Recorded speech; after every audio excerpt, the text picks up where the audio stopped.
Yes! Donc, bienvenue, mesdames et messieurs, chers auditeurs, auditrices, à notre premier épisode d'Au-Chum Podcast. Me voilà, Olivier, en compagnie de mon grand chum, Lucas. Lucas, ça va? Yes! Salut Oli! Salut tout le monde, comment ça va Oli? Yes, sir, ça va, ça va. Donc, après 3 années de grandes discussions, à absolument rien faire de chacun de nos côtés, on a finalement décidé depuis 2 jours de se lancer un podcast. Les chums, podcast. Donc, mini-biographie de ma part. Olivier, de mon prénom, 25 ans. J'ai étudié en intervention sportive à Québec. Je suis un grand fan de hockey, un grand fan de sport, un grand fan de statistiques, de classement, tout ce qui est analyse de la game. Par contre, sa glace, c'était une autre affaire. Je peux parler pour toi, mais ma carrière a été longue, mais pas glorieuse, disons-le. Donc, je suis meilleur pour analyser la game à l'extérieur de la glace que sur la glace. On me comparait souvent à Maxime Lapierre, Glenn Métropolite, un trier, un gars qui va dans les coins, mais pas un gars capable de la mettre dans le net. Toi, Luc, on peut le dire. Je pense que c'est, pour faire une histoire courte ici, c'est là qu'on s'est un peu rencontrés. Ouais, on se connaissait de vue, on s'aimait pas bien. Finalement, on s'est mis dans une chambre de hockey, feu et flamme ensemble, mais ça a bien été.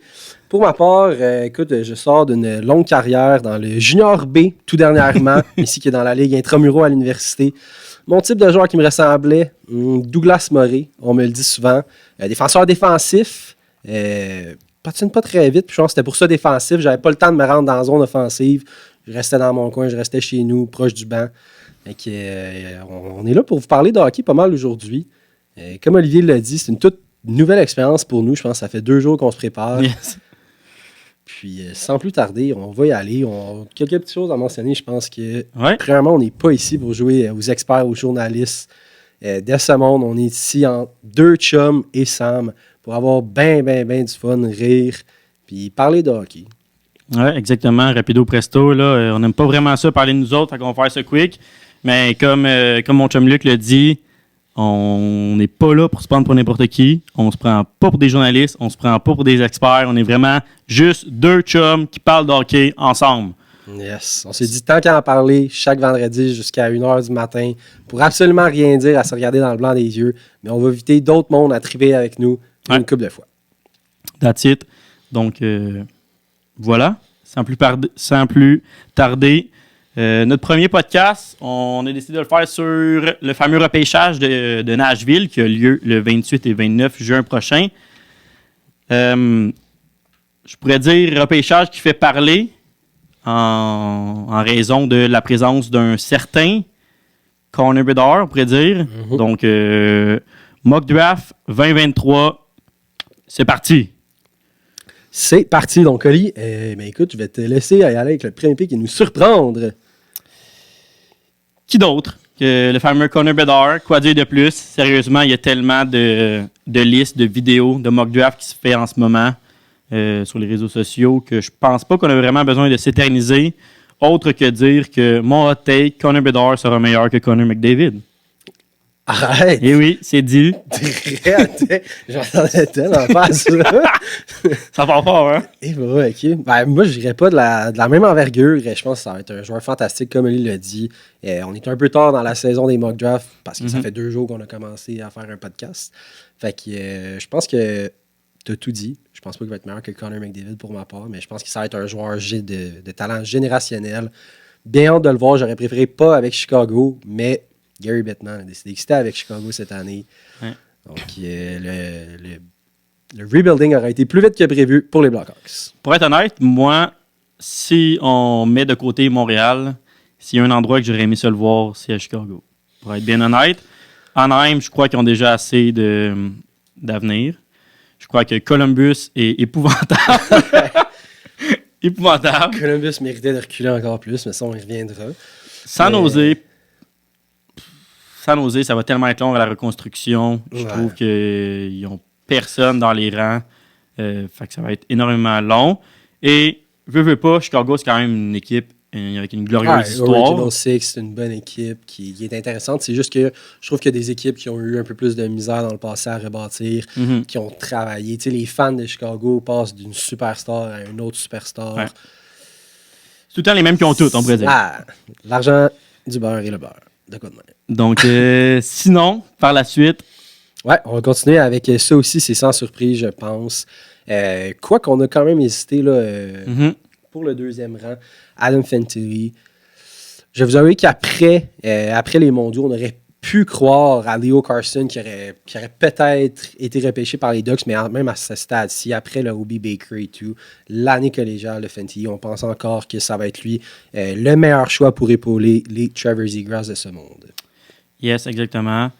Je crois qu'après tant d'années à avoir un Ryan Getzlaf dans l'organisation, arriver avec un Adam Fantilli qui littéralement leur tombe entre les mains, on s'entend que une année comme l'année passée, Fantilli est de loin le choix numéro 1 du Canadien de Montréal au premier rang. Donc, c'est un petit cadeau du ciel, on pourrait dire. Ben, c'est un cadeau, mais dans leur chance, ils sont quand même malchanceux. On se rappellera que les 2 dernières fois que les Ducks ont eu les meilleurs odds pour le repêchage, c'était l'année de Sidney Crosby et de Connor Bedard, et à chaque fois, ils sont tombés au 2e rang. Donc, même si c'est eux qui le méritaient plus, c'est un bon prix de consolation cette année-ci, Adam Fantilli. Pour Adam Fantilli, ce que je voudrais juste rajouter, c'est que ce que j'ai vu dans son année était incroyable. Il patine vite, il a une grosse shot. Son attrait premier, selon moi, c'est vraiment son hockey IQ. Il comprend la game comme personne. Par contre, pour être honnête, moi, au niveau international, il m'a un petit peu déçu.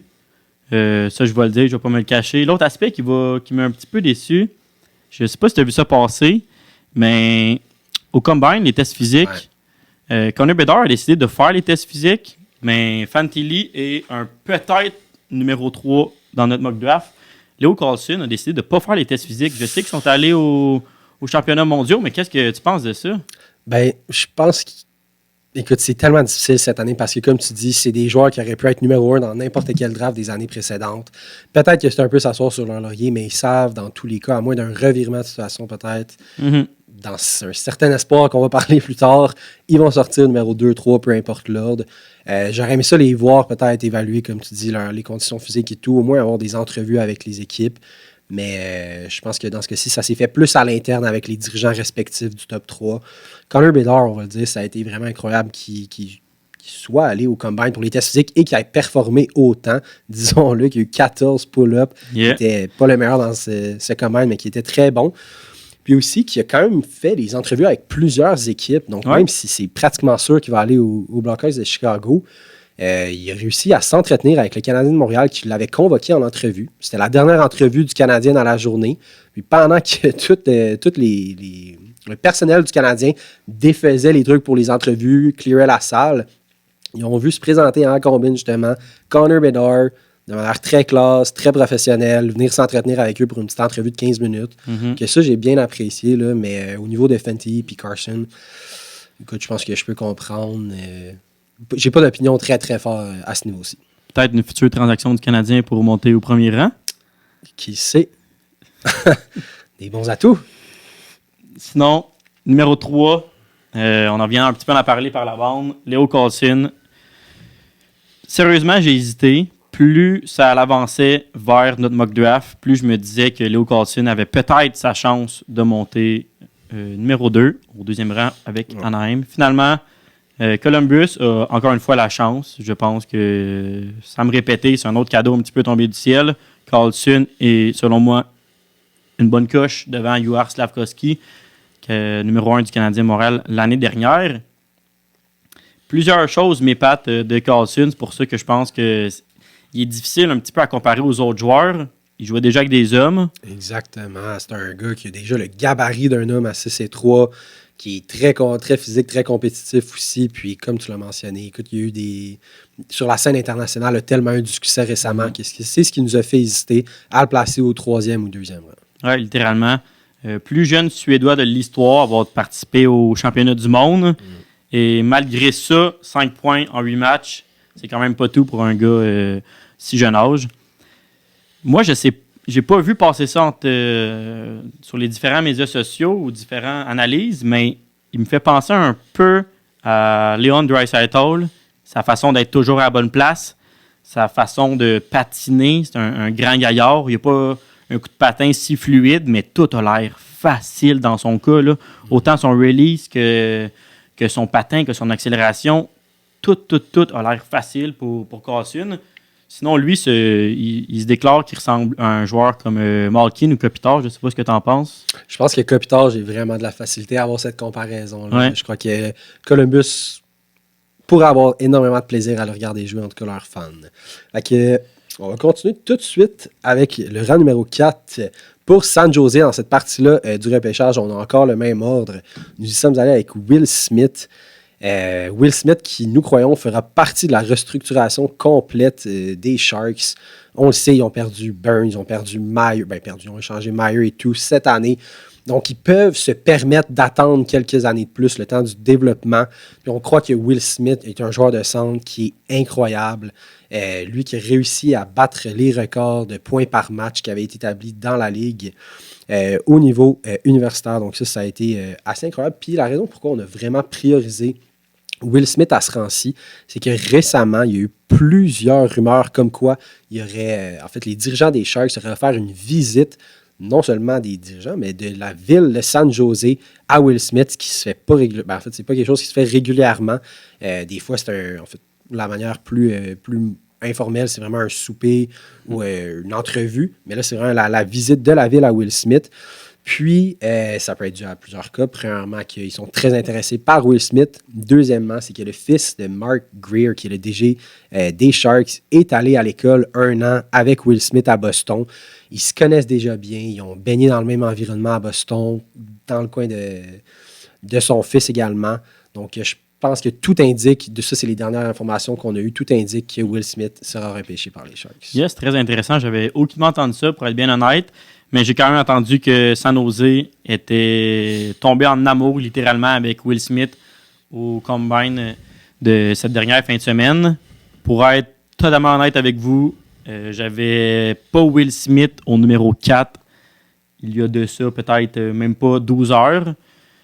Suite à mes dernières lectures, c'est là que j'ai décidé vraiment d'y aller avec Will Smith.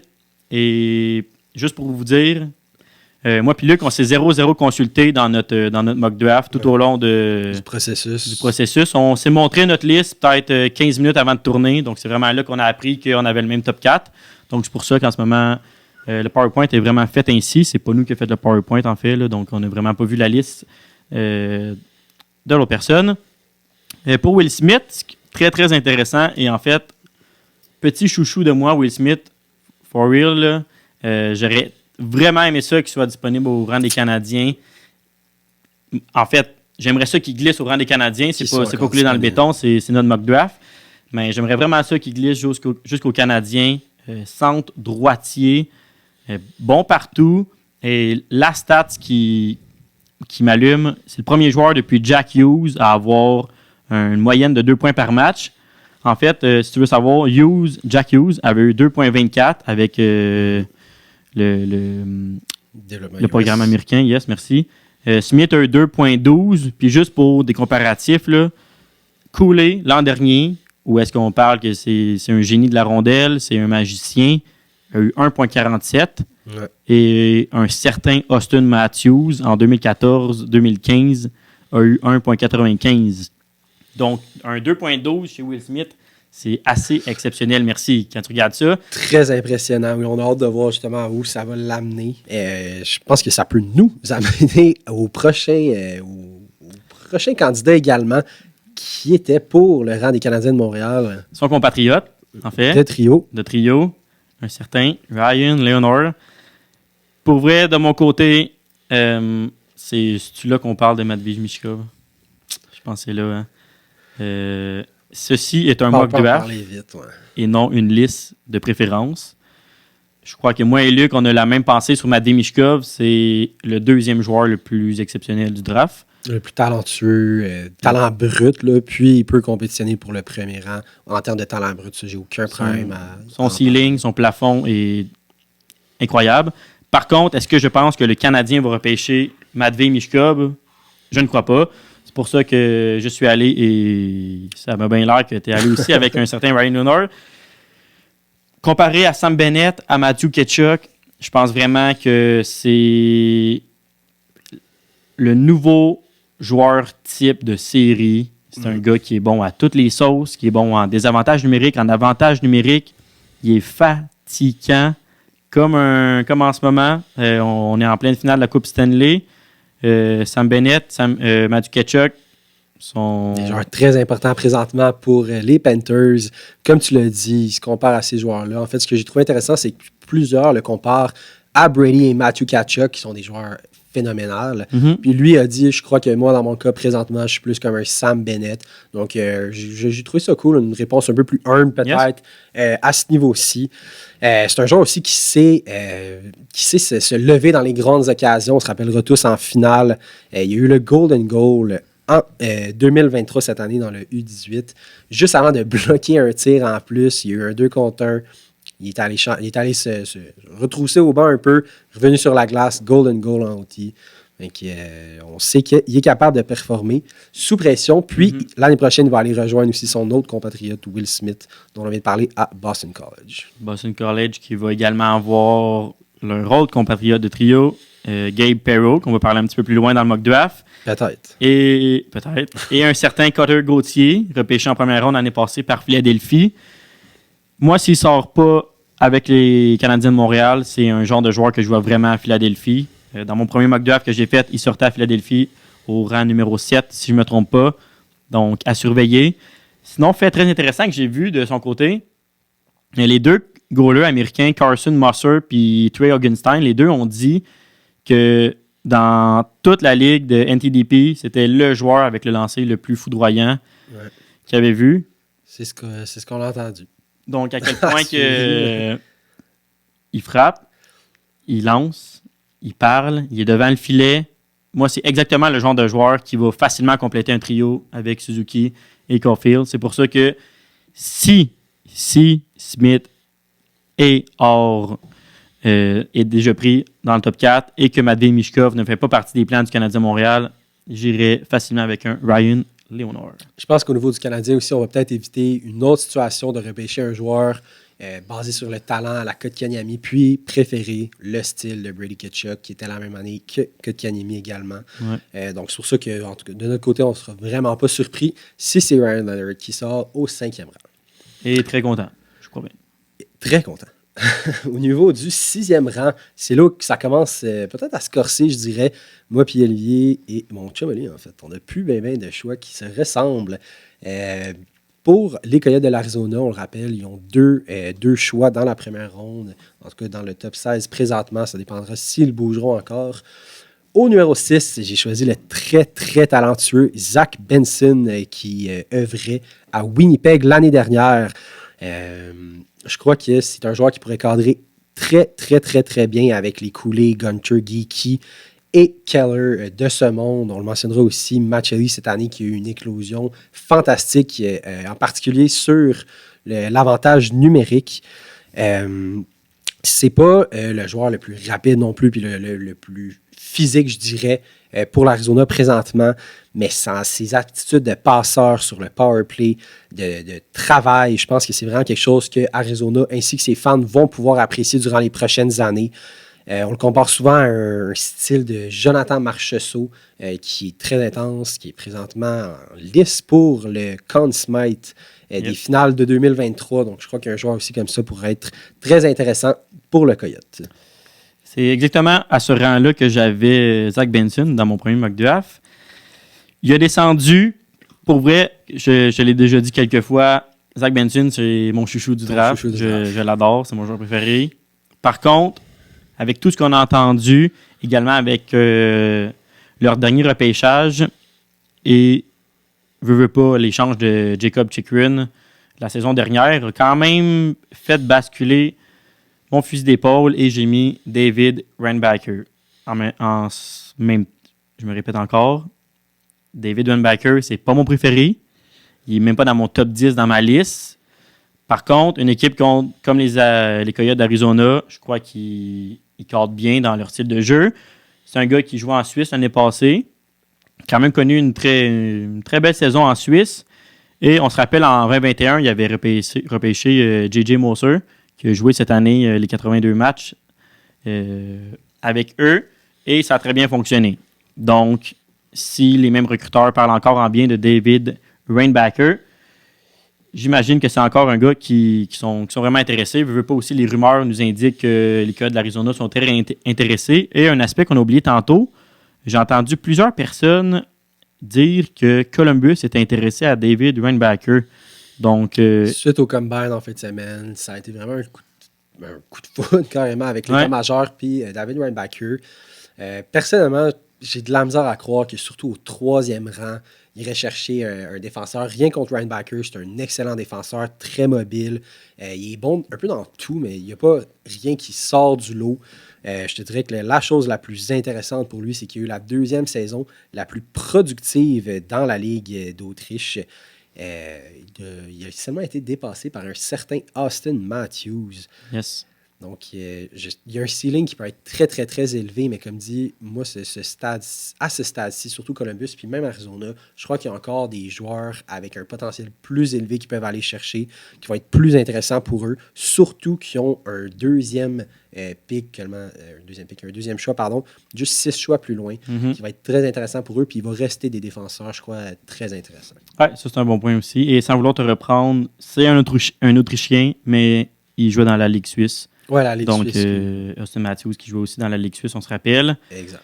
Petit fait intéressant que j'ai vu sur lui, ce qui est quand même assez intéressant.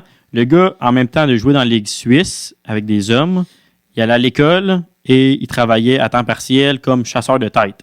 Oui, il était chasseur de tête. Ouais, chasseur de tête. Donc, quand même, le gars, il a une tête sur ses épaules sans vouloir faire de mauvais jeu de mots. Mais ouais, David Reinbacker, c'est pas mon préféré. Je le trouve qui excelle dans rien, comme tu as dit tantôt, mais qui est bon dans tout. Tout le monde le compare à Moritz Seider. Je sais pas ce que toi tu penses de ça.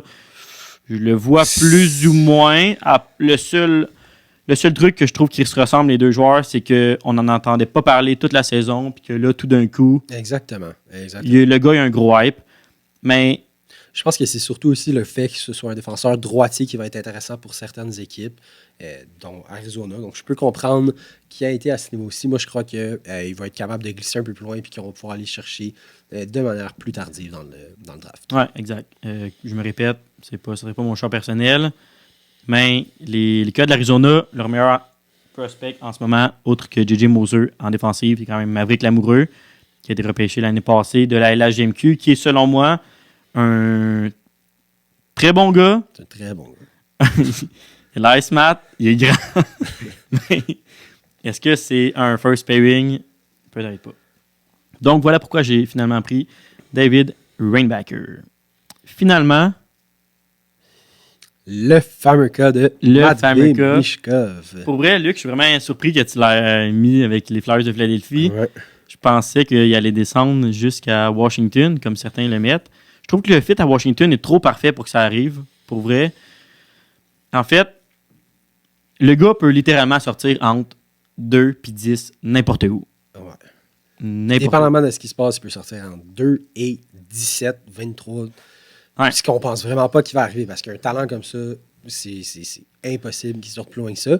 Mais dans le cas des Flyers, ce qui est intéressant, c'est un nouvel état-major. Ils ont un peu clear house. Ils viennent d'échanger encore Provorov aux Blue Jackets. On sent que c'est vraiment une restructuration lente qui va se faire pour les Flyers. Daniel Brière qui vient d'arriver à la barre de l'équipe. C'est un peu la partie qu'on ne savait pas trop à quoi s'attendre. Qu'est-ce que M. Brière va faire? Mm-hmm. On ne le sait pas encore, mais pour l'instant, avec l'échange de Provorov et les rumeurs qui circulent sur Carter Hart, on estime qu'une restructuration est à venir dans le cas des Flyers. Puis Daniel Brière, à chaque fois qu'il a parlé aux médias en ce moment, il répète. Ça va être une restructuration qui va être une reconstruction, qui va être longue. On n'est pas pressé à aller en série. De là, ces échanges. Mm-hmm. Si Carter Hart s'en va, ça va être encore plus long, selon moi. Un Matvei Michkov, tu peux pas passer à côté. Tu peux littéralement... Je crois que, sans oser, de ce qu'on a entendu, ils veulent que ce soit peut-être plus rapide qu'un 3-4 ans.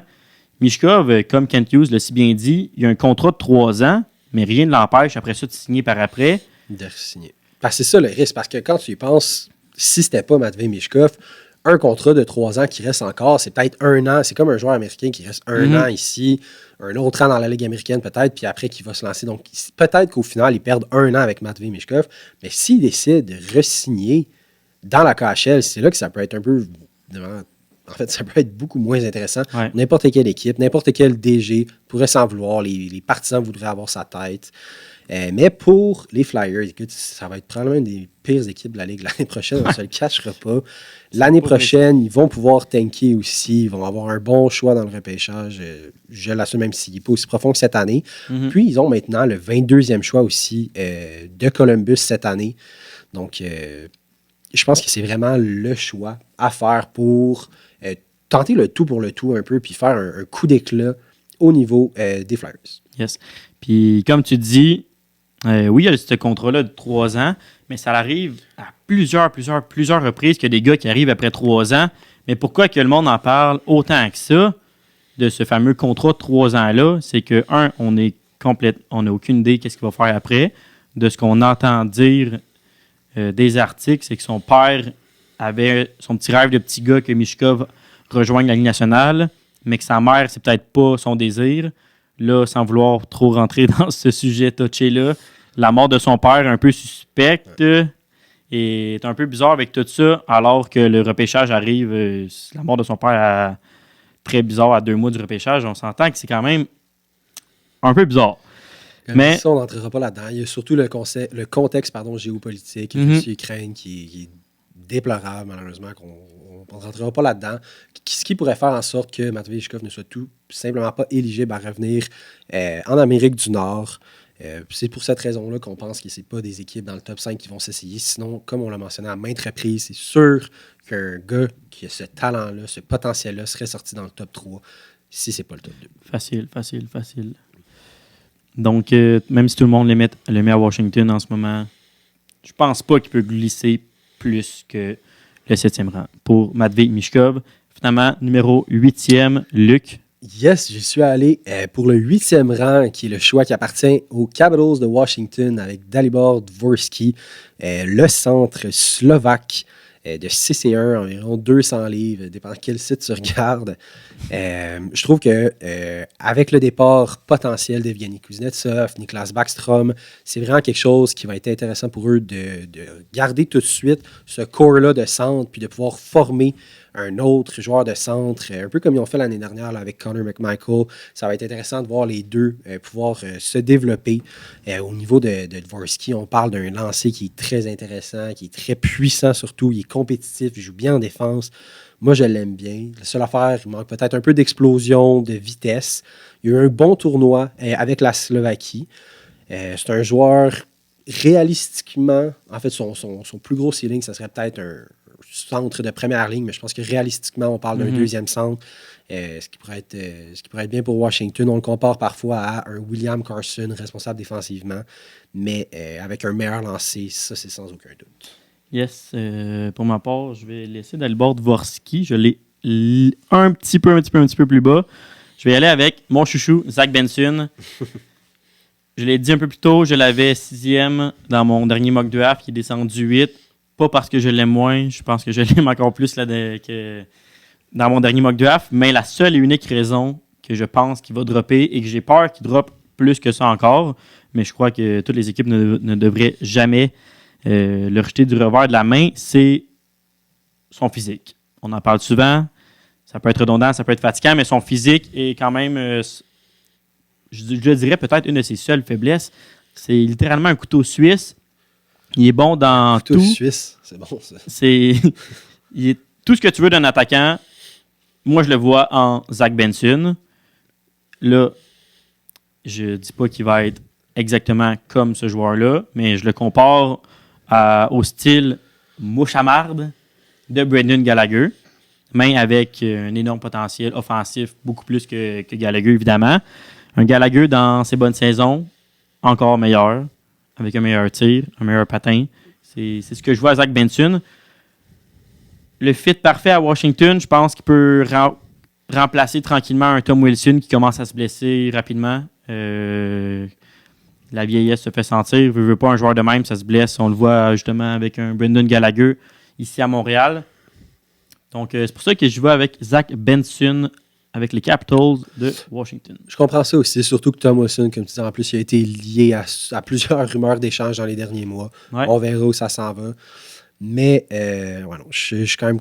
En fait, Ouais, je pense qu'un petit joueur de centre, j'aillerais pas ça pour Ovi, là, la question qui brise le record une fois pour toutes de Wayne Gretzky. il va l'avoir. Fait que, Parlant d'échange, Tom Wilson, t'as-tu vu Tom Wilson contre William Nylander? Rumeur. Hot take. Hot take. On en reparle. On en reparle. Je disais tantôt qu'il avait descendu seulement un petit peu Dalibor Dvorsky, sans vouloir répéter ce que tu as dit. Moi, je le vois vraiment avec les Red Wings de Détroit. Les Red Wings qui, dans leur dernier repêchage, ont repêché très, très, très peu de joueurs de centre. On se rappelle souvent dans les premières rondes, ils sont allés avec Marco Kasper l'année passée, qui était mon chouchou de l'année passée. Marco Kasper, je l'adore.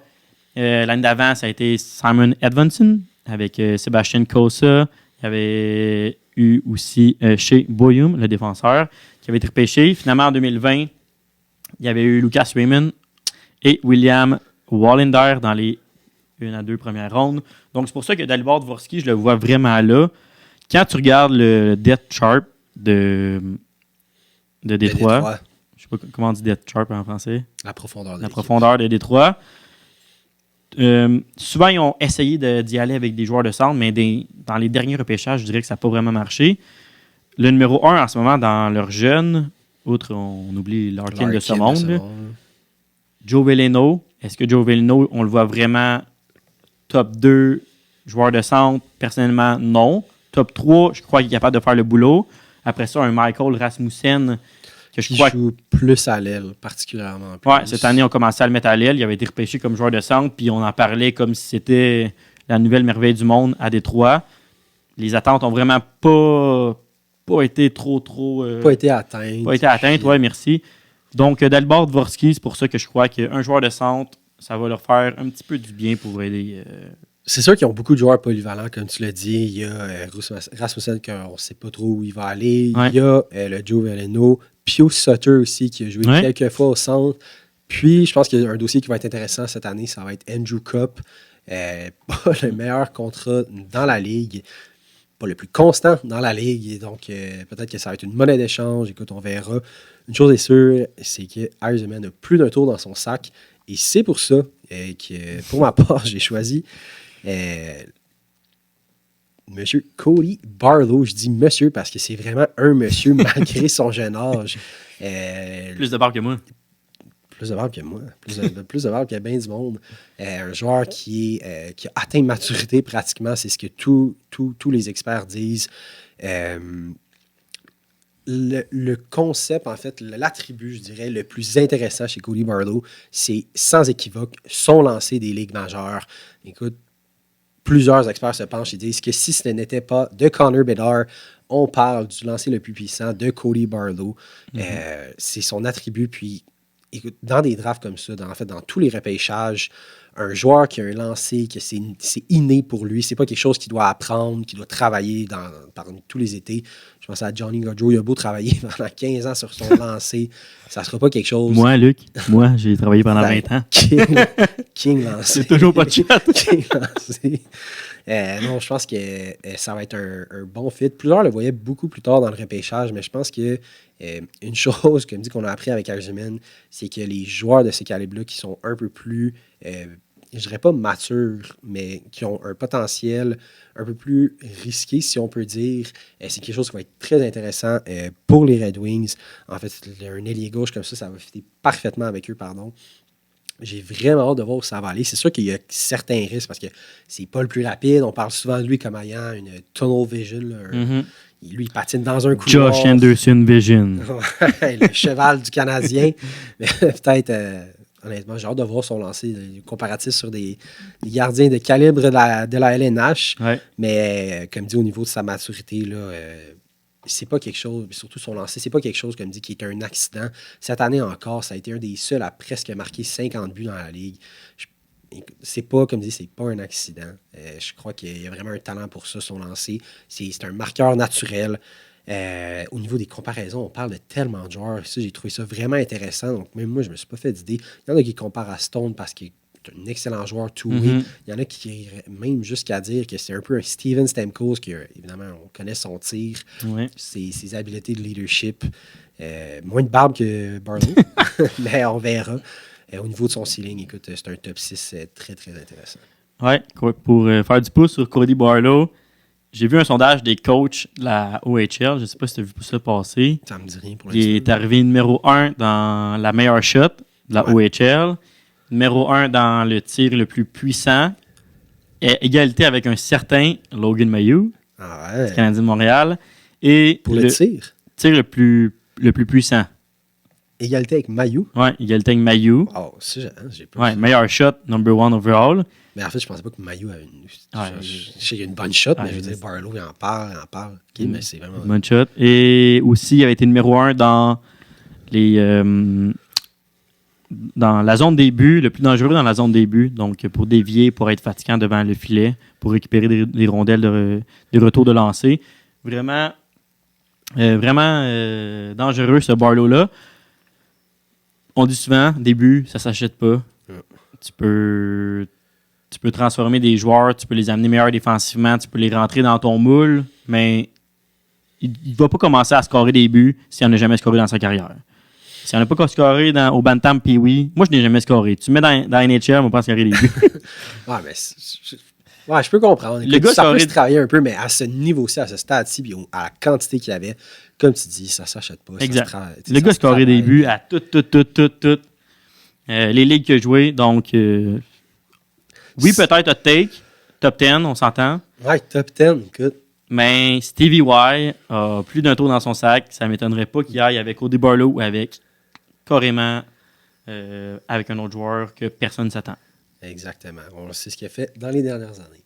Pour conclure, mon top 10, écoute, j'y vais avec Oliver Moore, Mhm. ce qui veut aussi dire que je n'ai pas repêché aucun défenseur dans mon top 10. C'est vrai? Ça aussi, c'est quand même hot take. T'as pas suivi la vague de David Reinbacker? Non. Puis écoute, ça serait la première fois, je ne sais pas que c'est ce qui va arriver non plus, mais je pense que les fits, c'est ça qui est intéressant cette année. Ce serait la première fois depuis 2003 qu'il n'y aurait aucun défenseur dans le top 10 repêché. Ah ouais. J'ai bien hâte de voir ça. Puis la raison pourquoi Saint-Louis, je les vois pas vraiment repêcher un autre défenseur, c'est qu'ils ont déjà un top 6 qui est, oui, très dispendieux, mais très profond aussi. On parle des Parayko, Scandella, Nick Leddy, Krug. C'est pas non plus élite. Il n'y en a pas un là-dedans qui te dit « Wow, c'est un défenseur numéro 1, il va tout changer. Mais sont équilibrés à ce niveau-ci. Donc, je pense que ça va peut-être plus être un échange du côté de Saint-Louis. Peut-être qu'ils vont racheter le contrat de Scandella, qui est quand même difficile à échanger. Parayko, je pense que peut-être il pourrait le bouger au bon prix. Nick Leddy, je pense que c'est quand même, au niveau du risque, c'est correct, mais Torrey Krug pourrait être intéressant pour une équipe. On le sait, il a connu tellement de succès. Puis moi, en fait, c'est pas un joueur pas mon joueur préféré, mais je pense que c'est un joueur que j'aime regarder malgré sa constance de temps en temps. Donc, c'est pour ça que j'ai mis Oliver Moore. Écoute, on parle du joueur sans équivoque le plus rapide du draft. Ben, le meilleur patineur, sans aucun doute. Je crois que dans le contexte des Robert Thomas, ça va être très intéressant de le voir évoluer avec eux. Donc, non seulement il y a un bon patin, écoute, au niveau des mises au jeu et au niveau des mains, c'est quelqu'un qui est très polyvalent. On le compare parfois à un Pajot. Évidemment, beaucoup plus rapide que Pajot. Je n'étais pas toujours d'accord avec ça, mais je peux comprendre au niveau de l'intensité qu'il amène. Dans la NCAA cette année, je pense qu'il a très, très, très bien fait aussi. Il aurait été sur la ligne de Leonard, etc., si ça avait été... si ça n'avait pas aussi bien fonctionné entre eux. Il y a plus d'émissions défensives aussi dans cette équipe-là. Donc, de là, peut-être un peu moins de points, mais pas tout autant menaçant, on pourrait dire. Là. On dit qu'il manque peut-être un peu de confiance, de timing dans l'exécution de ses décisions. Des fois, il est peut-être trop rapide pour ses décisions. Donc, il y a de la misère à exécuter de manière rapide, mais je pense qu'à Saint-Louis, ça pourrait cadrer de manière très intéressante. C'est sûr que quand tu joues avec un Gabe Perreault à ta gauche, à ta droite, peu importe, puis Ryan Leonard de l'autre bord, tu as un peu plus de confiance que quand tu es Oliver Moore et tu te ramasses à la deuxième sans ces deux joueurs-là. On s'entend. De mon côté, je trouve ça drôle que tu dises que Saint-Louis n'ait pas besoin de défenseurs parce que je suis allé avec un certain Axel Sandin Pelika. Pour être honnête, j'ai pas compris totalement le énorme hype qu'il y a eu. On dirait que tous les défenseurs cette année ont des hypes énormes à un un bout dans les 2 dernières années. Ouais, c'est incroyable. Ça s'éteint rapidement. Il y a eu David Weinbacher justement dans le dernier mois, mais Axel Sandin Pelika, il y a peut-être 2-3 mois, on le voyait dans le top 5. Top 5. On le voyait 3e. Pour être honnête, j'ai pas vraiment compris ce énorme hype-là, mais tout de même, quand même, un excellent patineur, un excellent meneur de jeu, on pourrait dire.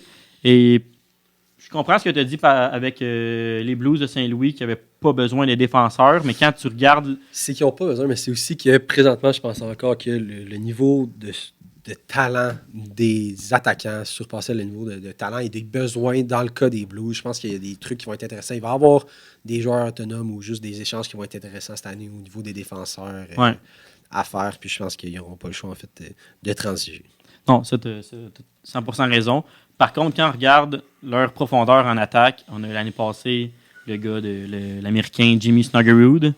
L'autre année d'avant, Zachary Bolduc qui a été repêché. On vient d'aller chercher du côté de Saint-Louis Zach Dean avec l'échange de Ivan Barbachev. L'autre année d'avant qui vient tout juste de commencer ses premiers pas dans la NHL et que selon moi, je l'adore, Jake Neighbours, qui était très bon avec le Canada il y a quelques temps. Excellent avec le Canada. Excellent, oui. Donc c'est pour ça que quand je regarde leur dernier choix de première ronde, même deuxième ronde, je crois qu'ils vont y aller avec un défenseur cette année. Pour être honnête, que ça soit Tom Willander ou bien Axel Sandin Pelika, ça ne m'étonnerait pas des deux côtés. J'étais allé avec Sandin Pelika, principalement parce qu'il m'a vraiment épaté au dernier Under 18 qu'il y a eu, ou U18 qui a eu lieu le mois passé. 11 points en 7 matchs, 9 mentions d'aide, 2 buts. Quand même pas rien. Mais non, sinon, s'il allait avec Tom Willander, ça ne m'étonnerait pas non plus, pour être bien honnête. Par la suite, le numéro 11, c'est là que je sors le fameux Oliver Moore, joueur le plus rapide du draft, comme tu l'as déjà mentionné. Pourquoi il sort avec les Canucks de Vancouver? Moi, c'est la seule et unique raison, c'est la perte de Bo Horvat cette année. Je crois que ça va faire vraiment plus mal qu'il le pense. Un joueur de centre, c'est difficile à remplacer. On s'entend que c'est facile, c'est des grands mots, de prendre un joueur de centre, l'envoyer à l'aile. Mais quand tu prends un ailier et l'envoyer au centre, c'est vraiment plus difficile. La perte d'un Bo Horvat, ça crée un énorme trou dans leur organisation. Est-ce qu'on a repêché des gros joueurs de centre, des bons joueurs de centre dans les derniers repêchages? Non. L'année passée, l'ailier droit Jonathan Lekkerimäki, désolé, c'est difficile à dire, suédois, vraiment bon, mais on doit l'entourer, veut pas. Si je regarde rapidement dans les derniers repêchages, dans les 2 premières rondes, est-ce qu'on a repêché un joueur de centre? Écoute, ça fait... 2017, Elias Peterson, en fait, le dernier.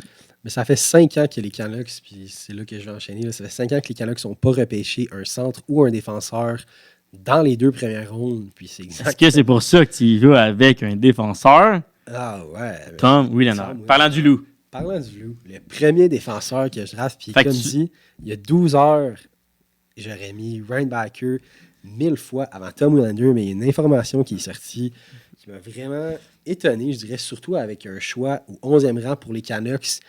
Suite au Combine, l'état-major de Vancouver a invité Tom Willander, Nate Danielson et Colby Barlow à aller souper, ce qui est habituellement un indicateur, je dirais, d'un très, très fort intérêt, au niveau du repêchage. Au niveau de Colby Barlow, je pense qu'ils ont déjà des joueurs qui sont reconnus pour le lancer, qui travaillent pas nécessairement le meilleur, le plus intense. On parle à Brock Besser, Connor Garland. Nate Danielson, même si l'on est à souper, je pense qu'il va glisser un peu plus loin, tout simplement parce que c'est le joueur le plus safe, entre guillemets, du repêchage. Rien de fantastique, rien d'éclosion, de quoi que ce soit, qui est très, très safe, mais je pense qu'il peut se retrouver un peu plus loin, même si ça ne me surprendrait pas qu'il tombe dans le top 16 éventuellement. Puis, comme dit, au niveau de Tom Willander, je trouve que c'était très intéressant pour eux qu'il se déplace à Vancouver. Donc, pas nécessairement non plus un Reinbacker qui est très, très, très, très grand, mais on parle d'un 6'1", 180 livres déjà, qui est quand même très, très jeune, qui est bon dans les 3 zones, bonne première passe de sortie. Donc, avec un Quinn Hughes, ça va pouvoir être très intéressant. La relance à ce niveau-ci, c'est pas le plus dynamique pour l'instant, mais je pense que bien entouré, là, ça pourrait faire quelques flamèches. Yes, quand même un tournoi en bas des 18 ans, très bon aussi. 8 points en 7 matchs de son côté. C'est sûr qu'il a joué aussi, comme tu dis, avec Pelika au niveau de la Suède au tournoi. Ouais. Donc, il a peut-être été un peu dans l'ombre pour ceux qui avaient l'air un peu moins dynamique. Pelika faisait de très, très bonnes explosions avec son patin. Ouais, mais je pense que, justement, au moins, on sait qu'il est capable de jouer avec un autre défenseur qui est très, très bon, qui est explosif. Donc, il pourrait se marier dans quelques années très bien avec Quinn Hughes. Puis parlant de Tom Willander, je ne sais pas si tu as vu ça passer, mais tantôt on parlait de Boston College qui va être assez impressionnant offensivement. Un joueur suédois qui passe de la Ligue de Suède directement au collège américain. Il s'en va rejoindre Boston University l'année prochaine. C'est quand même assez rare. Vite comme ça, j'en ai pas qui me viennent à l'esprit qui ont fait ça. Ben écoute, j'en ai vu un, mais c'est peut-être lui. C'est assez rare. Qui passe à BU, là, c'est, comme tu dis, c'était peut-être lui dans ce cas-ci. Ils s'en vont rejoindre un certain Lane Hudson. Mr. Hudson, qu'on a bien hâte de voir. Lane Hudson, qu'on a bien hâte de voir. Donc, pour Lane Hudson, ça va être une excellente nouvelle, avoir un Tom Willander dans les rangs. Donc, good job, mon Tom. Assez impressionné que tu sortes Tom Willander avant les deux autres défenseurs, Rainbacker et Sandy. Ben, je te dirais que c'est des hot takes. Moi, c'est le thème de mon mock. La simple et bonne raison, comme dit, ben en fait, ce qui a beaucoup changé, c'est qu'ils l'ont amené souper. Actuellement, c'est tellement un bon indicateur. Puis c'est pas comme si Ryan Backer n'avait pas des chances de glisser jusqu'au 11e rang. Je pense que s'il avait été dans leur cible, il l'aurait invité. Donc, c'est vraiment pour ça que mon prochain pick, par exemple. L'année passée, je tiens à dire que le Canadien Montréal avait amené souper Shane Wright, mais pas Juhar Slavkovski. Mais cette année, ils n'ont pas amené personne. Ils n'ont pas amené personne. Ils sont pas compliqués à vie. OK, David Rainbacker, back-à-back, défenseur. Back-à-back, 2 def. Arizona Coyotes. Comme toi, Arizona. Je pense que j'espère qu'il glisse. C'est peut-être pas que je pense qu'il va glisser, mais je pense que c'est j'espère qu'il glisse pour les Coyotes. On va le passer rapidement parce qu'on en a déjà parlé. Écoute. Sont-tu poches? Hey, sont-tu poches? Pas de sens. Pour vrai, check leur line-up, veux pas. OK, on va prendre 30 secondes, on va aller checker le line-up de Arizona. Ça en est ridicule. Non, mais ils ont tellement des bons espoirs. J'ai nommé tantôt, t'as les Cooley, Ginter, Geeky, Keller, Machelli, Schmaltz, qui n'est pas un espoir, mais qui peut contribuer à un certain extent. Mais sont-tu poches? Ben, une partie de moi espérait que les Coyotes d'Arizona aillent les Corones de prendre Matvei Michkov. Ouais, c'est vrai, on n'en a pas parlé, mais on en avait discuté. Pourquoi pas? Pour vrai, pourquoi pas? Ils sont tellement à poche de 1, ils ont tellement rien à perdre de 2. Puis si ton but, c'est de vendre l'organisation, quoi de mieux que t'amener un gars comme Matvei Michkov pour prendre la valeur? Puis tu t'en fous que ça prenne 3 ans. Tu vas vendre ton équipe quand elle va être vendue, puis dans 3 ans, avec un Michkov dans les rangs, ça va vendre des chandails au picoré. Un Michkov avec Barrett Hayton, je dirais pas non. Mais encore faut-il que Michkov ait le goût de revenir dans la NHL. Tu lui dis, tu reviens dans la NHL, tu t'en vas avec, je sais pas, une bonne équipe. Tu vas à Chicago, mettons que c'est ça, c'est pas pire. Tu lui dis, tu t'en vas en Arizona, tu vas jouer dans un collège qui avait un aréna, qui avait moins de place que dans le KHL. Moi, je pense qu'il te signe une extension d'une couple d'années. On ne te paiera pas en Arizona, mais please, viens dans ici. Veux-tu la défensive d'Arizona en ce moment? À leur dernière game cette année, Connor McKee, Juuso Valimaki, Patrick Nemeth, JJ Moser qu'on a parlé un peu tantôt, Victor Soderstrom et Josh Brown. Sorry, mais c'est pitoyable. Qui sortent au 6e rang, excusez, comme je l'ai sorti tantôt, qui sortent au 12e rang, j'espère juste qu'ils pognent un défenseur, peu importe où. Mais je tiens à te rappeler qu'ils ont un excellent défenseur dans leur rang. Écoute, peut-être un des meilleurs défenseurs des années 2010 dans la NHL, Mr. Shea Weber. Je pensais que tu allais dire, mais ça c'était plus années 2000, Chris Pronger. Mais écoute, peut-être que le contrat de Datsuk va pouvoir aider Michkov à venir, qui sait. Et qui sait, peut-être que David Clarkson va sortir de l'ombre également, de la retraite, pour venir être le Ryan Leonard de 2024. Non, sérieusement, Sérieusement, Va ça a voir pas de tous les sens. contrats. Va voir tous les contrats. Non, les contrats, je peux pas checker. Ils ont Andrew Ladd ici, je pense. Mais une affaire que je me rappelais pas, ils ont Jakub Voracek. Ils ont Voracek maintenant. Mais oui. Il est plus à Columbus. Non, ça n'a pas de sens. Donc, moi, pour les pitoyables Coyotes d'Arizona, j'ai décidé d'y aller avec un Gabriel Perreault. Donc, on a parlé beaucoup de la première ligne du programme américain avec Will Smith, Perreault et Leonard. Donc, le troisième des trois qui sort au 12e rang, selon moi. Pourquoi en Arizona, veux pas un peu comme toi, tu es allé avec ton thinking que tu as pris un attaquant en premier lieu, puis ensuite un défenseur. J'ai fait l'inverse avec Ryan Backer au 6e rang. Donc là, j'ai pas le choix d'y aller avec un attaquant. Gabriel Perreault est, selon moi, le meilleur attaquant présentement sur toute la liste qui sont disponibles. Pour vrai, je sais pas si tu pourrais me dire, je sais pas pourquoi il y a tant pas de hype sur ce joueur-là. Il y a tout pour être bon. Il a la bonne éthique, veut pas, parce que son père Yannick Perreault a joué dans le show. Donc, il sait exactement quoi faire, comment s'entraîner, comment se pratiquer, comment se présenter à l'aréna, quoi faire en dehors de la glace. Veut pas, il y a le meilleur modèle en Yannick Perreault.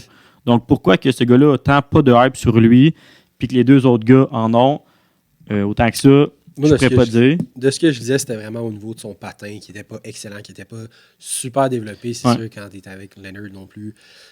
Leur ligne, c'était pas la vitesse, quoi que ce soit. Fait que peut-être que c'est à ce niveau-ci que les développeurs. Les scouts. Les scouts l'ont un peu moins vu.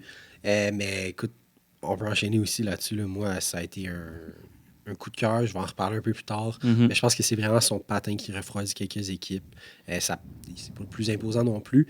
Il est 5 et 11, puis seulement 165 livres. Je pense que dans le combine en fin de semaine, il était dans le top 5 des joueurs avec le plus petit body fat ou Ah ouais? Ouais, comme nous autres. Pareil comme nous autres. La gaffe. Mais... Je pense que c'est sa petite taille, un patin un peu moins développé. Mais moi, comme dit aussi, je vais en reparler. Là. Écoute, je l'adore, Gabriel Perreault. Un rapido presto dans le Under 18, moins des 18 ans. 18 points en 7 matchs. Will Smith, vite de même, il en avait 20 en 7 matchs. Et Leonard, 17 en 7. Et si on parle d'un gars comme Oliver Moore qu'on a parlé un petit peu plus tôt, désolé. Je commence à être chaud. 9 points en 7 matchs. Il est sorti un petit peu plus tôt, mais on l'a dit, il y avait des missions plus défensives, on pourrait dire. Donc, Gabriel Perreault, le meilleur joueur disponible, et on va peut-être en parler tantôt. Quel joueur qui pourrait up? Je pense qu'un Gabriel Perreault pourrait monter. On dit-tu Perreault ou Perreault? Son père est francophone, mais... Perreault. Gabe Perreault. Next. On y va avec Nate Danielson. Tu l'as pas dans ton top 16, hein? Ah, on va voir. Ben, en fait, non, je l'ai mentionné tantôt. Ouais, c'est ça, tantôt, tu l'as mentionné.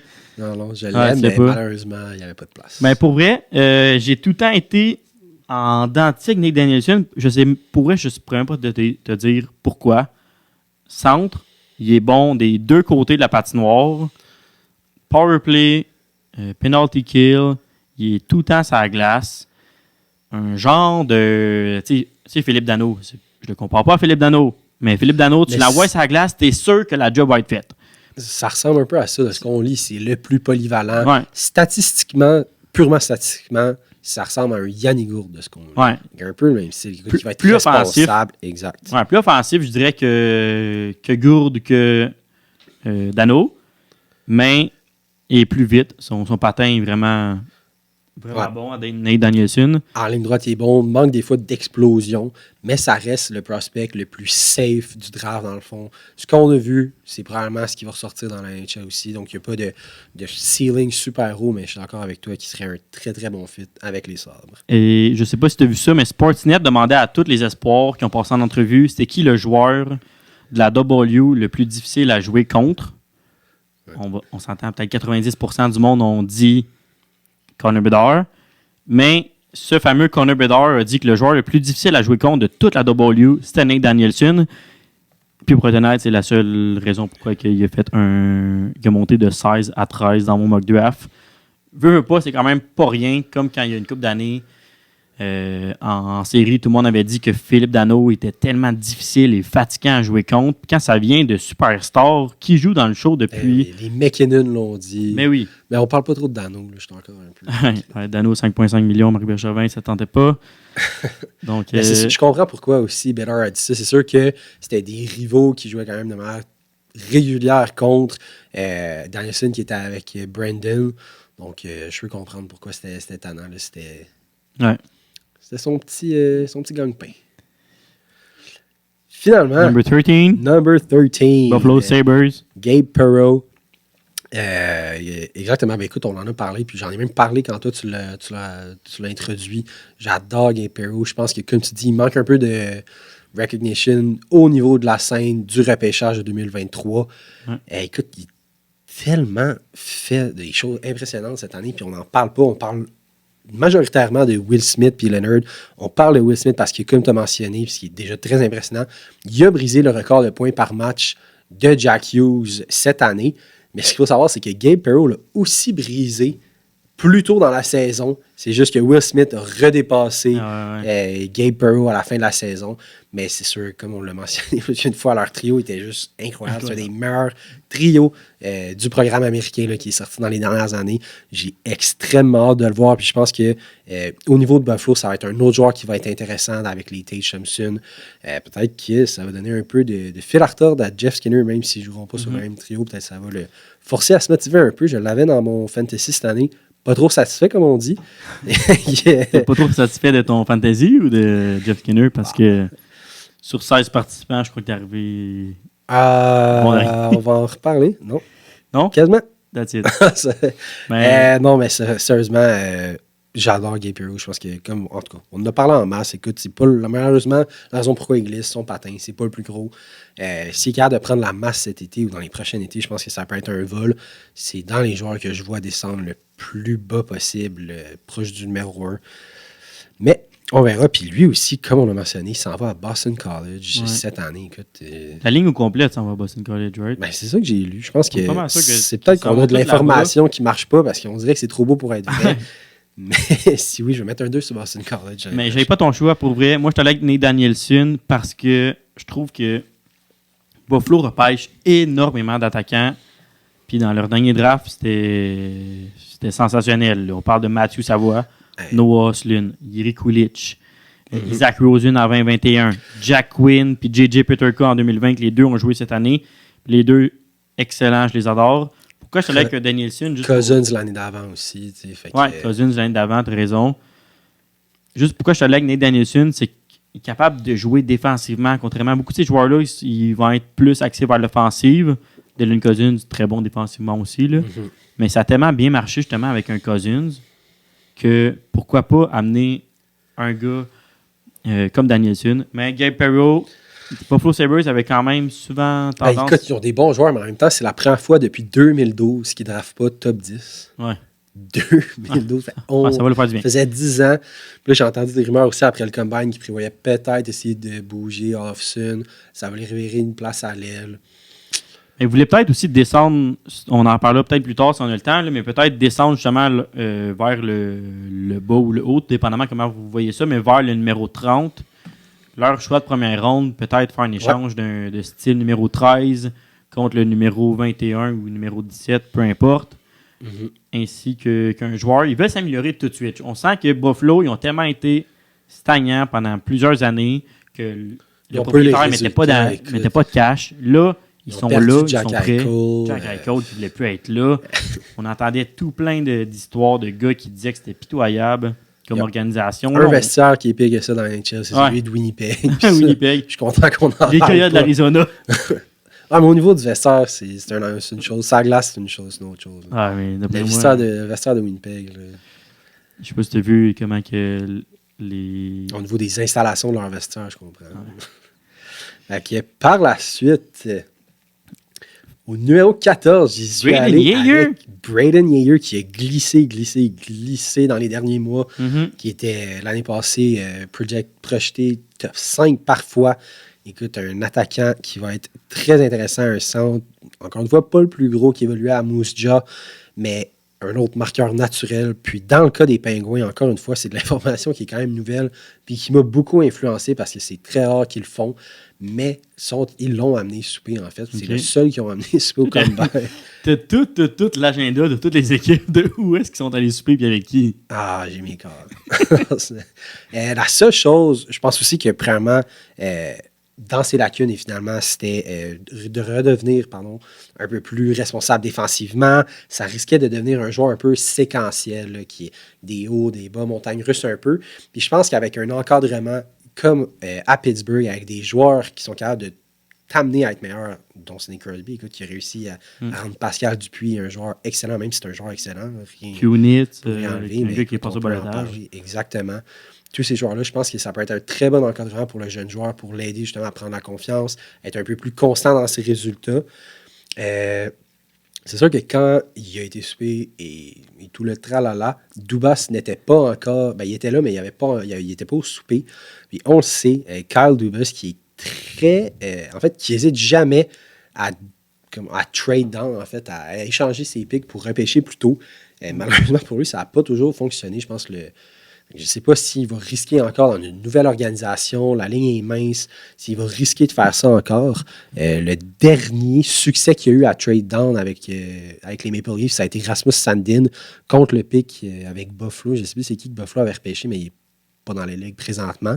Mm-hmm. J'aime aussi Onchek à 6 pieds 4 qui pourrait être intéressant pour eux. Ouais. Mais je pense que Braden Yeager peut être encore... avoir un impact plus rapidement quand des joueurs de concession comme les Letang, Malkin et Crosby sont encore là.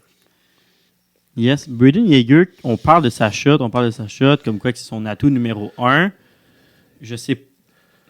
Ça me titille-tu pas? Je ne pourrais pas te le dire. Mais le gars a scoré 34 buts en 2021-2022, puis il est descendu à 28 en 2022-2023. Ouais. Il y a eu 2 passes en novembre et en février, ou en mars, qui ont tout cassé ses séquences. C'est la partie un peu qui hésite. Je pense pour ça qu'il a glissé autant, parce que sinon, écoute, s'il avait continué et il avait augmenté sa production, il serait peut-être sorti plus tôt que ça ici. Ben, je pense que c'est normal que tu te questionnes à savoir, veux pas, tu regardes dans le développement du joueur, tu le regardes à 16 ans, tu le regardes à 17, tu le regardes à 18, c'est quoi son développement, c'est comment il s'est développé en tant que joueur. Ouais. Oui, ses stats ont été meilleurs. Oui, sur la glace, on s'entend qu'il est meilleur partout en général, mais pourquoi il a moins fait de buts cette année, c'est pas énorme. Ben, entre 17 et 18, t'es supposé up ta saison. Donc, pour ma part, c'est juste ça mon petit questionnement. De là, la raison pourquoi il va être... Ça peut être un petit... un style à la Mike Hoffman. Malheureusement, je souhaite parce qu'il a une belle carrière dans la NHL, mais je pense qu'avec le bon encadrement, il va être capable de reprendre confiance, peut-être d'éviter ces montagnes russes-là de pointage. Mais je dis ça, mais le gars a fait 6 buts en 10 games en playoff. Il est quand même... il est capable d'en scorer des buts, Benny Yeager. Pour ma part, Pittsburgh Penguins, le 3e défenseur qui sort pour moi, dans le top 16, le top 16, il va seulement avoir 3 défenseurs, on s'en maximum. À moins de surprise. Ouais, à moins de cette surprise. année, c'est un draft attaquant. Peut-être plus tard. De mon côté, il y a un certain Dimitri russe qui m'intéresse pas mal. Ouais. Est-ce qu'il va monter dans le top 16? Ça m'étonnerait, mais j'en serais pas surpris parce que personnellement, je crois que ce gars-là a un énorme Par contre, on n'est pas là pour parler de ce joueur, on est là pour parler de Tom Willander. On en a parlé tantôt. En fait, tantôt, on disait qu'il y avait du monde, que les Coyotes de l'Arizona étaient pitoyables, mais Pittsburgh Penguins, là, ils sont pitoyables aussi. Pas en ce moment, vraiment pas. Mais quand tu regardes tous leurs espoirs, ça m'épate à quel point que cette équipe-là a tout misé sur le présent, sur Sidney Crosby, Malkin, le temps, etc. On veut entourer ces joueurs-là, puis je comprends. Je comprends, mais en même temps, l'année passée, c'était un des gros sujets de discussion, qui tu re-signes dans les 3 et tout. Mm-hmm. Peut-être que ça aurait été une bonne occasion de faire un gros échange, même s'il était plus sous contrat. Oui, tu libérais un peu de masse. Écoute, je sais pas, combien d'années, surtout le temps, on le sait, malheureusement, il y a eu des problèmes de santé qui sont très difficiles. Combien de temps ça va durer encore? On ne sait pas, j'y souhaite la plus longue carrière possible, c'est sûr. Mais au niveau de l'organisation des Penguins, comme tu l'as dit, écoute, c'est pas la mer à boire. Non, c'est pas Jojo. Puis on parle souvent d'un Trevor Timmins qui était à Montréal. Ouais. Beaucoup de critiques. Faire topo sur Pittsburgh, 2015, aucun choix de première ronde. On lui a enlevé son choix de première ronde. On a repêché Daniel Sprung en deuxième ronde. En 2016, aucun choix de première ronde. Encore une fois, on a échangé. Il n'y a aucun gars de ce draft-là qui a fait un but dans le show, à part Casper Bjorkqvist, qui a fait un but. Tu me diras si tu sais c'est qui. Personnellement, non. En 2017, aucun joueur du draft a joué une game dans le show. En 2018, aucun choix de première ronde. Kellen Addison, qu'on a encore une fois échangé. Philippe Alinder, qu'on a échangé à Toronto, puis rapatrié par la suite. Un des seuls choix de première ronde dans les 5 dernières années, c'est Samuel Poulain. Ouais. Je l'aime. Je l'aime, le petit titre. Mais est-ce que Sam Poulain a raison d'être ton premier prospect? Je pense pas. 2020, aucun choix de première ronde. Personne n'a joué encore une game dans le show. En 2020, quand même 2 saisons par l'après, on commençait avec Joel Blomqvist, goaleux. Kyle Klang, goaleux. On commençait avec 2 goaleux. Par la suite, 2021, aucun choix de première ronde. Personne n'a joué dans le show. Et finalement, en 2022, enfin, un choix de première ronde. Ils sont allés avec un défenseur. Tout ça pour dire qu'ils ont besoin de tout en ce moment. Tom Willander est selon moi le meilleur espoir disponible à ce rang-ci. Tous les joueurs qui ont... Jeff Petrie prend de l'âge. Le temps de prendre l'âge. Oublie-le pas, là. Jeff, il est là pour longtemps. Jeff, il est là pour rester. Pas blessé, là. Non, mais c'est ça, surtout l'année passée, ils ont pris un def aussi. Je comprends parce que Tom Willander, je l'adore, honnêtement. Je l'ai fait sortir 11e. Non, c'est ça. En ce moment, selon tous les espoirs que moi, il reste dans mon mock, c'est le meilleur espoir. Puis, je crois que les Pingouins vont rebâtir vers la défensive. Donc, je vais avec Tom Willander, number 14. Numéro 15. Ça, j'allais dire, tu l'as pas sorti encore. Ouais, je sais, je t'en ai parlé. Ça fait un bon petit bout. Édouard Chalet, sérieusement, tantôt, je disais que Zach Benson était mon chouchou. Mais Édouard Chalet... Une coupe de chouchou, là. Ouais, c'est vrai, non, mais pour vrai, Chalet ou Chal ou Chala, tout dépendamment de sur quel site on regarde. Ouais. Mais je vais dire Chalet pour le mock draft. Pourquoi je l'ai mis avec les Prédateurs de Nashville? Avec les Nashville de Prédateurs, ouais. Il n'y a pas une raison précise autre que je peux pas croire que ce joueur-là, qui a 1 an et demi, 2 ans, on le mettait dans le top 5, top 10 maximum, gros max, peut descendre en bas du top 16. Je peux pas concevoir ça. Beaucoup de recruteurs lui disent qu'il n'est pas constant, puis veut pas, à cet âge-là, pas être constant. Des fois, il a de l'air de s'en foutre un peu. À la Jonathan Drouin. Son potentiel il est là, mais des fois, il se tire un peu les bottes de travail, disons, qu'il n'aimait pas tout le temps. Par contre, Édouard Chala, quand il est sa coche, il est sa coche. Pour ma part, je l'ai regardé l'année passée avec les U18. Puis cette année avec au championnat du monde junior. Quand il joue contre le Canada, pour vrai, je trouvais que c'est le meilleur joueur sur la glace. Ouais. Il y a eu une excellente partie. Honnêtement, je l'aime aussi. Je pense, moi, personnellement, je spoil la fin. Mesdames et messieurs, il n'est pas dans mon top 16. J'adore son style de jeu. Écoute, c'est pas le plus... Je pense que ce qu'il disait surtout, c'était un manque d'expérience. Comme beaucoup de joueurs dans le draft, évidemment, mais un manque d'expérience dans le style. Manque un peu de confiance aussi. Son patin, il n'est pas le meilleur, mais tellement de potentiel. Puis ça, je suis d'accord avec toi, ça m'a fait mal pas l'introduire dans mon top 16. Son IQ, c'est plus un fabricant de jeu qui est exceptionnel. On le compare parfois à Bo Horvat, justement, qu'on parlait tantôt. Ouais. Puis je vois vraiment la ressemblance. Il est intelligent, il est fiable. Écoute, un bon gaillard à 6'2", 174 livres. Je peux comprendre l'attrait. Moi, la seule raison pourquoi je ne l'ai pas mis avec Nashville, c'est qu'ils ont quand même assez de profondeur à l'aile présentement. Je crois qu'ils vont y aller plus avec un centre ou un défenseur. Oui, mais par contre... Oui, le gars. La grosse affaire pour vrai, du côté de Chalet, dans le U18 l'année passée, il est arrivé au 11e rang des pointeurs. Je comprends qu'il y a eu des... Avec 9 points en 6 games. Il y a eu des bons tournois. À l'international, il se présente tout le temps. Ouais. J'aime mieux repêcher un gars qui dans des moments opportuns, il va se présenter, qu'il y a une super bonne saison avec son équipe, mais que quand il arrive à l'international ou quand il arrive en série ou whatever, il ne se présente pas. C'est là que Je pense que ça en dit long aussi parce qu'évidemment, il check. Il n'est pas la meilleure équipe sur la scène internationale. Fait que ça peut en dire long aussi au niveau de son cran de jeu qui élève à chaque fois sur la scène internationale. Pour moi, par exemple, pour Nashville, je pense que c'est un besoin criant de centre de défenseur. Puis, le meilleur joueur qui restait disponible à ce stade-ci de mon côté, c'était Sandin Pellikka. Écoute, on lui a dressé tout un portrait tantôt. Il a un excellent défenseur mobile. Son edge work, habile comme 10, fait très intéressant. Sûrement vraiment, vraiment pas utile. Il a fini premier au combine. dans le... dans quoi? Je te rappelle qu'il est 5'11", 176 livres. Devine, il a fini premier dans quoi? Chest press. C'est direct ça. En bench press, hein.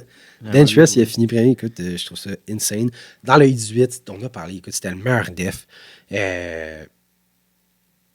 Son ceiling, c'est intéressant. Écoute, je pourrais y mettre autant un premier powerplay, premier piqué, première paire. Je pense que piqué peut-être pas tout le temps parce que peut-être au niveau... Écoute, je sais pas. Il est tellement difficile à adresser un portrait parce qu'il a tellement été volatile dans les dernières années. Mais cependant, je pense que ce type de défenseur offensif à Nashville, qui peut être encadré par un Roman aussi, va être intéressant. Comme dit à l'aile, des très bons prospects déjà. Au centre, ça se gâte. Mais au niveau des centres, je pense qu'il y a juste peut-être Danielson que j'aurais mis, que j'aurais peut-être remplacé. Mais je pense que Pellikka, il ne pouvait pas non plus sortir en dehors du top 16. Danielson, 0 dans ton top 15. Ton top 16 non plus. Et juste pour faire du pouce, les prédateurs de Nashville aiment toujours repêcher en Europe, que ce soit en Finlande ou en Suède. Donc, sauf aussi. Ouais. Probablement aussi plusieurs scouts dans cette région. Donc, finalement, pour terminer le mock draft, on y va avec un top 16. Donc, dernière équipe à repêcher, les Flames de Calgary. Les fameux. Je crois que tu as le même joueur, si je ne me trompe pas, de ce que j'ai vu tantôt par la bande. Tu as Matthew Wood aussi.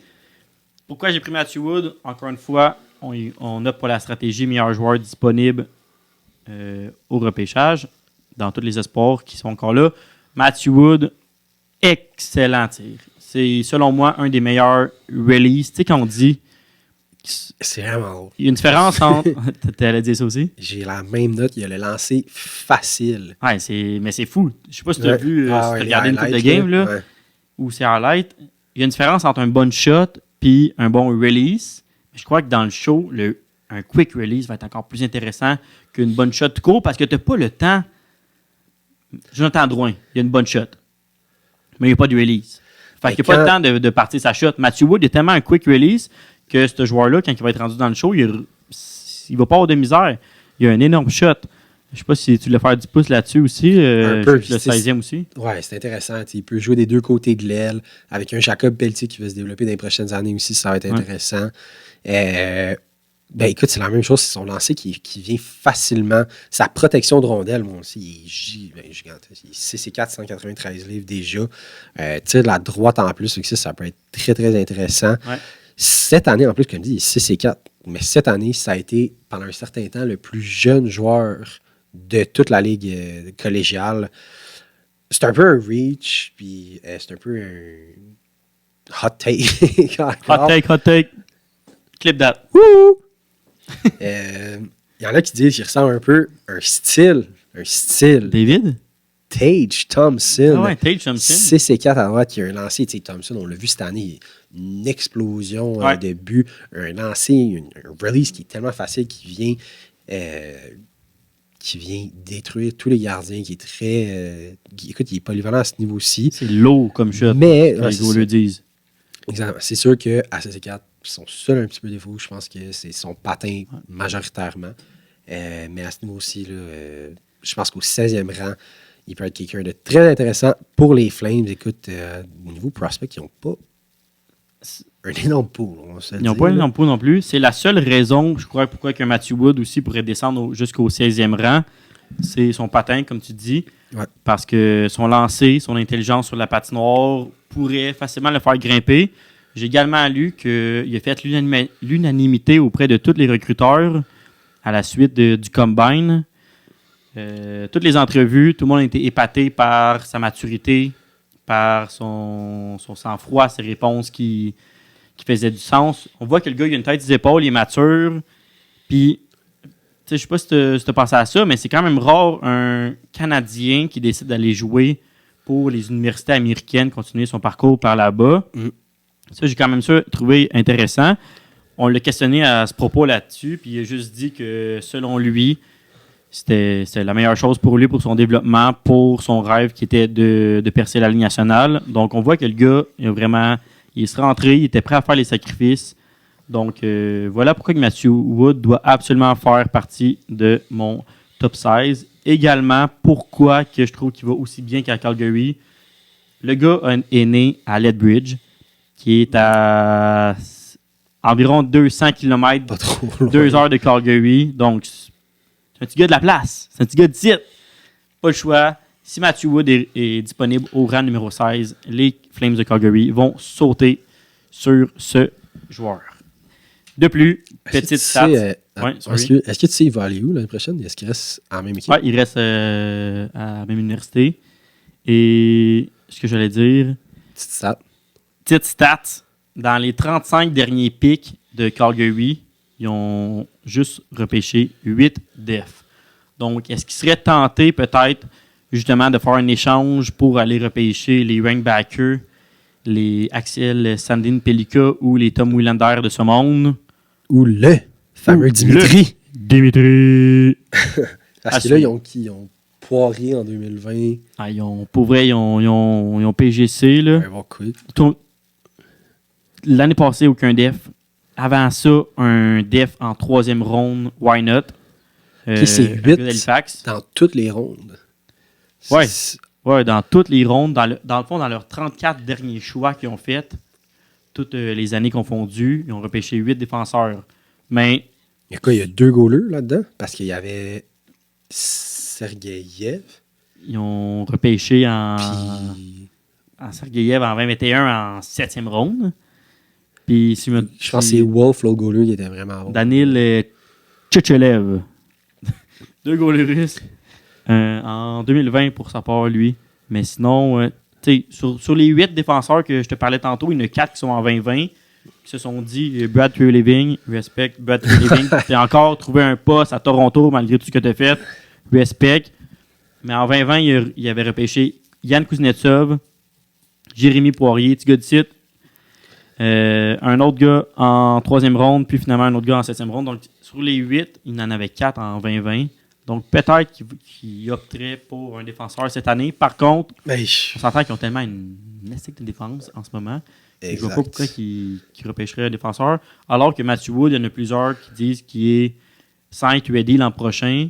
Il pourrait l'être bientôt. Il pourrait l'être bientôt. Berdo va sûrement avoir un bounce-back season. Je pense aussi mais malgré qu'ils ont une excellente défensive, Hanifin a été lié à plusieurs rumeurs d'échange, genre de voir peut-être que ça va changer la donne. Ouais. Je comprends pas trop ça. Lui puis Markstrom qui voudrait peut-être partir de Calgary. Je trouve ça plate un peu. La tendance de la NBA peut-être, man. Les joueurs, ça commence à vouloir changer. C'est eux qui décident à cette heure. PL Dubois, bien sûr, mon PL.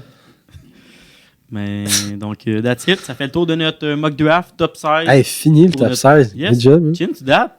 Donc, c'est ce qui conclut notre premier épisode de Les Chums Podcast. Podcast sportif, merci. Même si c'est 2 à nous avoir écoutés ou juste ri ou écoute, fait des hot takes avec nous. Merci à Sam derrière les platines. Yes, shout out Sam. Écoute, comme on l'a mentionné, le but c'était vraiment d'avoir pour nous de rire, peut-être une nouvelle expérience, sortir de notre zone de confort, mettre des casques de temps en temps, même s'il n'y a pas de casque dans le podcast. Qu'est-ce que tu veux dire, podcast? Donc, à tout le monde qui nous a écouté, comme Lucas l'a dit, il peut en avoir 2, 3, 12 ou même 0. Merci de nous avoir écoutés. Si, dans 2 mois, vous écoutez notre épisode et qu'il y a seulement un épisode de sortie, on est aujourd'hui le 13 juin. S'il y a seulement un épisode de sortie, c'est que ça aura malheureusement, comme dit l'expression, québécoise chier dans la pelle. On espère sortir un autre épisode dans la première semaine de janvier. Juillet. Juillet. De juillet, désolé. J'ai la chance d'aller au draft de Nashville. Sérieusement, un peu de sérieux. Je vais aller le 28 et le 29 à Nashville.